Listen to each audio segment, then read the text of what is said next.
হরে কৃষ্ণা। সকল ভক্তবিন্দু চরণে ধন্যবাদ প্রণাম। ভগবান গীতাতে বলেছেন যে জ্ঞানী হচ্ছে আমার শ্রেষ্ঠ, অর্থাৎ জ্ঞানী বলতে যে যার জ্ঞান আছে, অর্থাৎ জ্ঞান বলতে এখানে যদি জ্ঞান না থাকে, অর্থাৎ শিক্ষা দীক্ষা যদি না থাকে, সে ভগবানকে জানবে কি করে। যে বুদ্ধিমান সেই একমাত্র বুঝতে পারে যে ভগবানকে আমাদের ভাবাটাই হচ্ছে মুখ্য উদ্দেশ্য। আমরা কি অজ্ঞান এবং জ্ঞানী, অর্থাৎ শুধু পড়াশুনো হায়ার এডুকেশন করাটাই যে জ্ঞান, নন এডুকেটেডটা যে জ্ঞান নয় মানে কিন্তু সেটা নয়। বিষয়টা হচ্ছে হায়ার এডুকেশন করেও যদি আমি ঈশ্বর তত্ত্ব না জানলাম, ভগবান তত্ত্ব না জানলাম, দ্যাটস নট ইম্পর্টেন্ট টোটালি। সেটা হচ্ছে আনএডুকেটেড পার্সন হিসেবে এখানে বলা হয়। কেননা ভগবানের তত্ত্বদর্শন সেক্ষেত্রে দায়ী। তারও কতগুলো শাস্ত্রীয় প্রমাণ রয়েছে, যেটা আমি 13 অধ্যায়ে গীতা শ্লোক নম্বর 11তে ভগবান বলছেন, অধ্যাত্ম জ্ঞান নিত্য নং তত্ত্বজ্ঞান দর্শনাম এতজ জ্ঞান মিতি প্রোক্তম জ্ঞান যত তহন্যতা। অধ্যাত্ম জ্ঞানে নিত্য স্থিতি, তত্ত্বজ্ঞানের অর্থরূপে একমাত্র পরমেশ্বরকে সর্বত্র দর্শন, এগুলি হলো জ্ঞান, এবং এর বিপরীতকে বলা হলো অজ্ঞান। তাহলে বোঝা গেল আমি বড় বড় ডিগ্রিধারী হলাম, কিন্তু অ্যাকচুয়ালি যেটা আমার করা দরকার সেটাই করলাম না। শুধু সারাটা জীবন মেকানিজমের জন্য আমি অর্থ উপার্জন করে আমার এডুকেশনটাকে কাজে লাগালাম।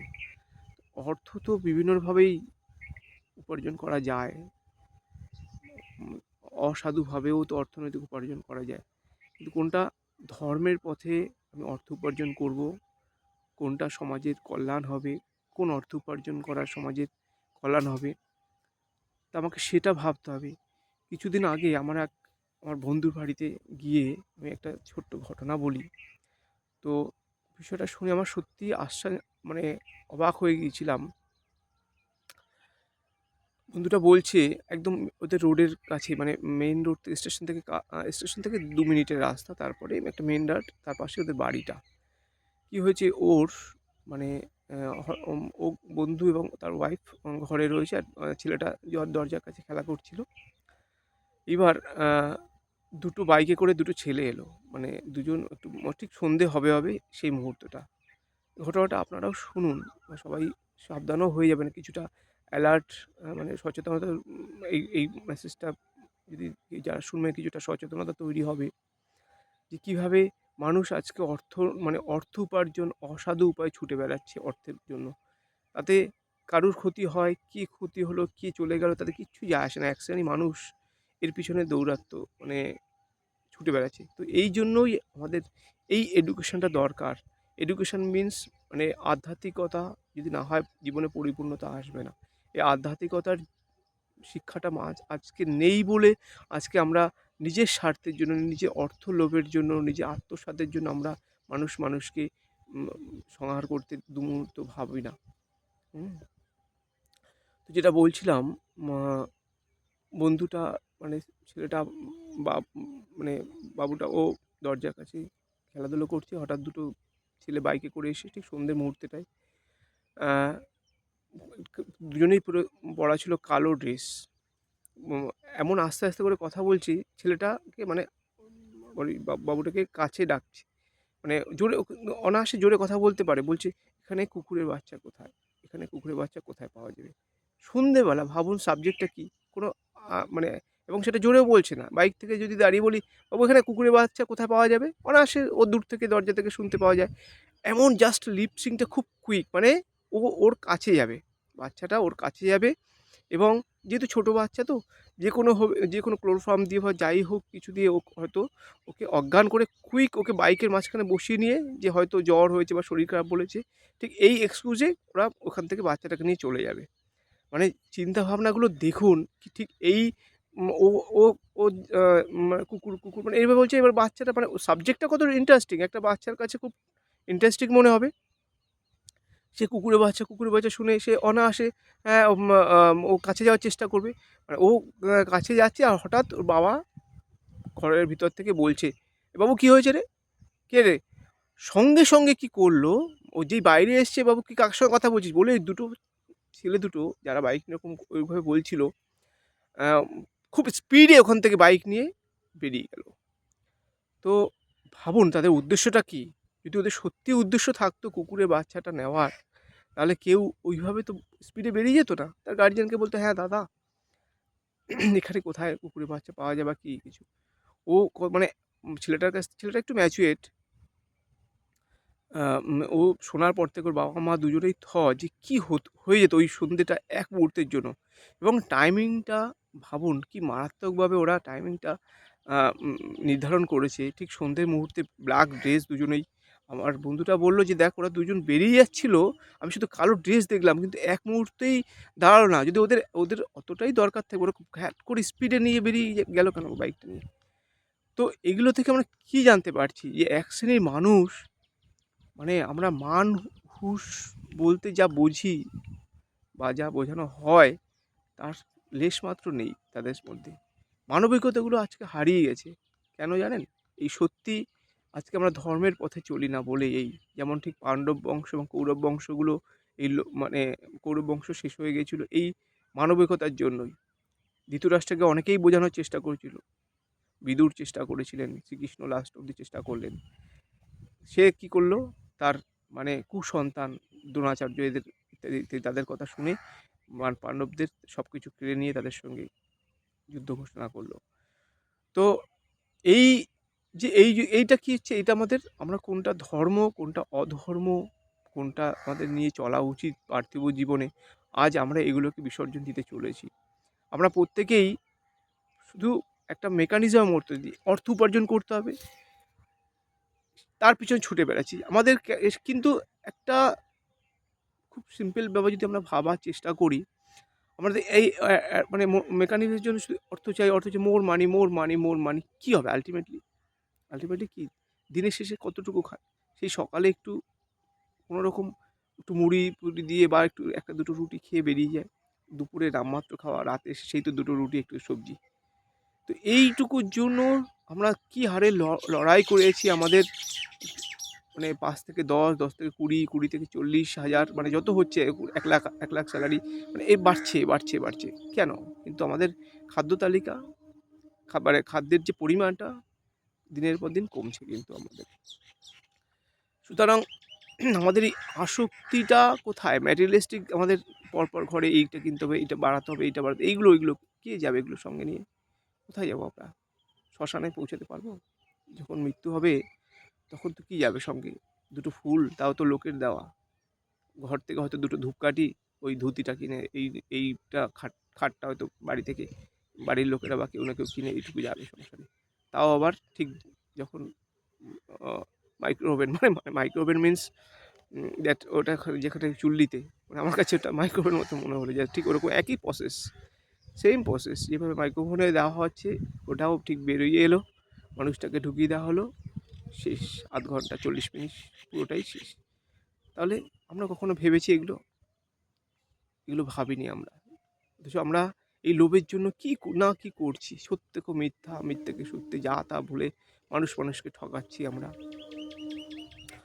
আল্টিমেটলি ধর্মটা কী? ধর্মটা কি মানে শুধু এই মানে এই সংসার প্রতিপালন মানেই কি ধর্ম? আমরা অনেকেই বলে থাকেন কর্মই হচ্ছে ধর্ম। এই ডিবেটগুলো শুনি বিভিন্ন জায়গায়, পাঠে যেতে এই প্রশ্নগুলো আসে। কর্মই হচ্ছে ধর্ম, মানে এই কর্মটা এবং কোনটা কর্ম নয়, এই প্রশ্নটা জানতে গেলে তখন আমরা শ্রীকৃষ্ণকে, তার তার দর্শনকে, বৈষ্ণব দর্শনকে আমাদের বুঝতে হবে। আমাদের জীবনটাকে যদি সুন্দরভাবে আমাদেরকে লিড করতে চাই, উইদাউট বৈষ্ণব দর্শন আমরা এটাকে মানে সুন্দরভাবে তৈরি করতে পারবো না। দেখুন, বৈষ্ণব ফিলোসফিটা মানেই নয় সবসময় যে তিলক পোশাক আদি পরতে হবে, নট দ্যাট। বৈষ্ণব ফিলোসফিটা মানে আমি অন্তত অ্যাটলিস্ট আমি আচরণ, মানে আমার ইনার ফিলটা, ভিতরের দিকে আমি আচরণগুলো করতে পারি যে আমাদের কোনটা করা উচিত, কোনটা করা উচিত না। অ্যাটলিস্ট আর কিছু না হোক, মানুষের সঙ্গে মানুষের ঠিক সুন্দরভাবে চলাফেরা, প্রত্যেকের পাশে দাঁড়ানো, এইগুলো তো মিনিমাম আমরা একটু করা যেতে পারে। হ্যাঁ, তার সঙ্গে আরেকটু কথা, সেটা হচ্ছে মানুষের যে প্রয়োজন, যে একটা মানুষ খেতে পাচ্ছে না বা তার কোনো ম্যাটেরিয়ালিস্টিক কোনো কি দরকার, তার বাড়ির হয়তো চাল উড়ে গেছে, সেটা দেওয়া দরকার। অবশ্যই এগুলো খুব এসেনশিয়াল, এগুলো সবার আগে করতে হবে। কিন্তু তার সঙ্গে সঙ্গে এটুকু দিলেই যে মানুষ তার সমস্যাটা মিটে গেল, নট দ্যাট। আমার মনে হয় সেটা হয় না। ওটার কিন্তু তার যদি আত্মার এটা তো অবশ্যই দরকার। তার সঙ্গে সঙ্গে যদি তার আত্মার খোরাকটা আমরা দিতে পারি, অর্থাৎ সে পরমাত্মার অংশ যে মানুষের শরীরে রয়েছে, সে কী চাইছে, সেই খোরাকটা যদি আমরা দিতে পারি, দেখবেন তখন আমার উপকারটা সার্থক হবে, মানব কল্যাণটা সার্থক হবে। যেমন মহাপ্রভু বলেছিলেন যে স্বল্প জীবনে অন্তত পরোপকার করা। মানব জন্ম একবারই পাওয়া গেছে, মানে পরোপকার করে আমাদের মানব জীবনটা সার্থক। তো পরোপকার মানে শুধু খাদ্য বাসস্থান জোগানোটা নয়, এটা পার্ট, এটা one of the part of life, ঠিক আছে? কিন্তু এটা এটা যে মূল মানে সাবজেক্ট, সেটা নয়।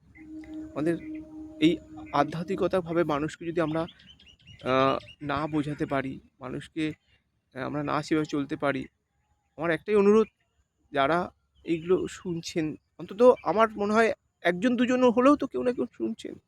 যদি কারোর উপকার লাগে এবং সে যদি এটাকে বিষয়টাকে অন্য আরও এইভাবে যদি স্প্রেড করতে পারি আমরা আমাদের সমাজকে, আমার মনে হয় আমার উদ্দেশ্যটা অন্তত সার্থক হবে। একটাই উদ্দেশ্য, আমরা সবাই ভালোভাবে চলি, প্রত্যেকের পাশে দাঁড়াই, প্রত্যেকের প্রতি সংবেদনশীল হই। আজ খুব কঠিন সময়ের মধ্যে দিয়ে আমরা পাস করছি, খুব কষ্ট লাগে এগুলো বিভিন্ন রকম, যে মানুষকে আমরা সহ্য করতে পারছি না, ভাইকে সহ্য করতে পারছি না, হানাহানি মারামারি আত্মীয়ের মধ্যে, এগুলো আত্মীয়টাকে আমাদের পরমাত্মীয়তে তৈরি করতে হবে। তো এইগুলো বাদ দিয়ে জীবনটা যাতে আমার সুন্দর হয়, সেই চেষ্টা করি, এটুকুই বলার। গীতার এই বাণীগুলো আবার আমি আরেকবার বলছি, মর্নিং ওয়াক করতে করতে একটু আমি সঙ্গে এই ছোটো গীতা শ্লোক এটা আমি সঙ্গে নিয়ে বেরোই, কেন একটু ভালো লাগে এগুলো, মাঝে মাঝে নিজে একটু বড় গ্রন্থ নিয়ে তো সবসময় বাইরে বেরোনো সম্ভব হয় না, ওগুলো বাড়িতে বসে অধ্যয়ন করার চেষ্টা করি। আর চলতে একটু কোথাও মনে হলো এই ঈশ্বরের সংস্পর্শটা সবসময় যাতে পাওয়া যায়, সেই চেষ্টা চলে। তো আপনারাও এটা করে দেখুন, প্র্যাকটিসটা খুব ভালো। আর অ্যাকচুয়ালি দেখুন, এই পুরো এই আধ্যাত্মিকতাটা এটা একদিনে তো সম্ভব হবে না। আমরাও তো এখন কোথায় কত দূরে রয়েছি, কোনো কুলকুলানো এখনও পাওয়া যাচ্ছে না। খড়কুটোর মতো নদীতে ভাসমানভাবে এখানে ওখানে ভেসে বেড়াচ্ছি। কখন কোথায় ভগবানের কবে পৌঁছবো তার কোনো ইয়াত্তা নেই। কত জন্ম, কত লক্ষ জন্ম এখনও পেরিয়ে যাবে, তারও কোনো ইয়াত্তা নেই। কিন্তু যেটুকু ভগবানের নির্দেশ যেভাবে চলার, সেটুকু চলার চেষ্টা তো করতে পারি। আসুন না সেভাবে চেষ্টা করি অ্যাটলিস্ট। এই শ্লোকগুলো আমরা সবাই মনে রাখার চেষ্টা করব। যেমন আরেকটা বলেছে, অমানিত্যা অমানিত্য মদ্ভুত্ব মহিংসা খান্তির বার্য বাম আচার্য পাশানং শৌচ স্থর্য মাত্ম বিনিগ্রহ। নিজের মধ্যে শ্রেষ্ঠত্বের অভিমান না থাকা, দম্ভশূন্যতা, কোনোভাবে কোনো প্রাণীকে কষ্ট না দেওয়া, ক্ষমা, মন ও বাক্যের সরলতা, শ্রদ্ধা ও ভক্তি সহকারে গুরু সেবা, বাহ্যান্ত শুদ্ধি, আত্মসংযম ও স্থৈর্য। দেখুন এখানে পরিষ্কার বলেছে ভগবান, কিন্তু দেখুন পরিষ্কার বলেছে কোনো প্রাণীকে কোনো কষ্ট না দেওয়া, অর্থাৎ আমার আচরণের জন্য কেউ যেন কখনো কষ্ট না পায়। এই সংবেদনশীলটা সবসময় থাকতে হবে। আমার মুখের কথা, আমি এমন একটা কথা বলে দিলাম যেটার জন্য মানুষ কষ্ট পেল, কিন্তু সেটা নয়। তবে হ্যাঁ, অনেক ক্ষেত্রে দেখুন, কিছু ক্ষেত্রে অভিনয় করতে হয়। অভিনয়টা মানে কীরকম, আপনি সংসার লিড করছেন, মানে সংসারে আপনার একটা দায়িত্ব দেওয়া হয়েছে, বা কোনো একটা গ্রুপ প্রজেক্টের দায়িত্ব দেওয়া হয়েছে, বা কোনো একটা অর্গানাইজেশন হিসেবে আপনি লিডিং হিসেবে আপনি কাজ করছেন। সেক্ষেত্রে দেখুন আমাকেও করতে হয়, অনেক অধমকেও করতে হয়, সেক্ষেত্রে কিছু একটু অ্যাক্টিং করতে হয়, যে এটা কেন করা হয়নি, এটা আমাকে ইমিডিয়েট চাই, এই প্রজেক্টটা কেন করা হয়নি, বা সংসারের ক্ষেত্রে যে এটা একটা কর্তৃত্ব ভাবের অভিনেতার একটা ভাব দেখাতে হয় এই কারণেই, না হলে কেউ শুনবে না, কথা শুনবে না। কিছু ক্ষেত্রে এই জন্য শাসনটাও প্রয়োজন আছে, এবং সেটাও পরম্পরাগত ভগবানের নির্দেশ অনুযায়ীও আছে।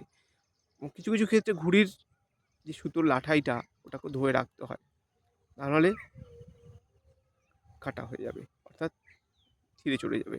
সেক্ষেত্রে এই বাঁধনের শক্ত হাতে ওটাও ধরে রাখতে হয়, যার ফলে কিছু কোথাও অভিনয় ওটাকে করতে হবে। সব কিছু লিড করতে গেলে ওগুলো চলতে হয়। কিছু শিক্ষকতা করতে গেলে কিছু বকাঝকাও সেগুলো দেখুন, এটা অ্যাক্টিং পর্যায়ে। হ্যাঁ, তা বলে এই নয় তাকে কেউ কোনো আ কারোর হোমওয়ার্ক হলো না বলে তাকে মারধর দিলাম। এটা ঠিক বিশ্বাস মানে পক্ষপাতী তো আমার নেই, বা আমি এটার পক্ষপাতিত্ব নই। আ কেননা ওটা সময়ের সঙ্গে, সঙ্গে এটা চলতে হবে। হয়তো একটা সময় আমরা ছিল, যে সময়টা আমরা প্রচুর মার খেয়েই বড় হয়েছি পড়াশোনা করে। মানে টিচার মানে আমাদের ভুল মানে মার। আগে ছিল ওটা। কিন্তু এখন সময় পাল্টাচ্ছে। সময়ের সঙ্গে, সঙ্গে বুঝতে হবে। কেন এখনকার জেনারেশনটা একটু আলাদা। আমি নিজে দেখছি একদম ছোটদের ক্ষেত্রে তাদেরকে ভালোবাসা দিলে তারা সত্যি কথা শোনে। তাদেরকে বকাঝকা দিলে তাদের রিঅ্যাকশন তৈরি হয়। এটা একদম পুরো প্র্যাকটিক্যাল, বিভিন্ন বাচ্চা-কাচ্চা নিয়ে কাজ তো। বাচ্চা থেকে বড় আপ টু কলেজ অব্দি স্টুডেন্টদের নিয়ে অধমের কাজ। তো এই আমার একটা পার্সোনাল ফিলিংস, এগুলো আমি দেখেছি। ভালোবাসা তাদেরকে দিতে হবে। তারা তো সেই ভালোবাসা দিতে গিয়ে কোনো কাজটা তাদেরকে কাজ করে কোথাও একটু অ্যাক্টিং করতে হয়, বকাঝকার অ্যাক্টিংও করতে হয়। নাহলে সে কাজটা হয় না। তার সঙ্গে ভালোবাসাটা অবশ্যই মেশাতে হবে। তো আসুন, এই ভালোবাসা মহাপ্রভুর এই প্রেম দিয়ে আজকের আলোচনা শেষ করি। মহাপ্রভু যেটা আমাদেরকে দিতে এসেছিলেন, এই প্রেমটা আমরা প্রত্যেকের মধ্যে বিলিয়ে দিই। আমাদের সমাজটা খুব সুন্দরভাবে গঠিত হবে। এটা আমার স্বপ্ন। বিশ্বাস করুন। মন থেকে বলছি, যে কথাগুলো বলছি এটা আমার স্বপ্ন। যার জন্য হয়তো আমার লোকসম্মুখে সবসময় আমি কিছু বলার আমার সেইভাবে আ ক্যাপাসিটি নেই, বা আমার আ আ সেইভাবে অদম্য কোনো যোগ্যতাও নেই। এই আ ইন্টারনেটের মাধ্যমে যেটুকু সম্ভব আমি আমার অভিমতগুলো বলার চেষ্টা করি। যদি ১ জন ২ জনের হলেও কাজে লাগে, ধন্য হব তখন। এবং চেষ্টা করুন এইভাবে সবাই জীবনটাকে পাল্টানোর, সবাই সমাজকে সচেতনতা তৈরি করা। খুব সুন্দর সমাজ আমরা পাবো, ফিডব্যাক পাবো। আমরা আমরা আমরা যেভাবে পরিশ্রম দিয়ে যে সুন্দর সমাজটাকে গঠন করতে পারবো, সেটাই আমরা ফিডব্যাক পাবো। ধন্যবাদ। ভুল ত্রুটি হলে মাফ করবেন। হরে কৃষ্ণা।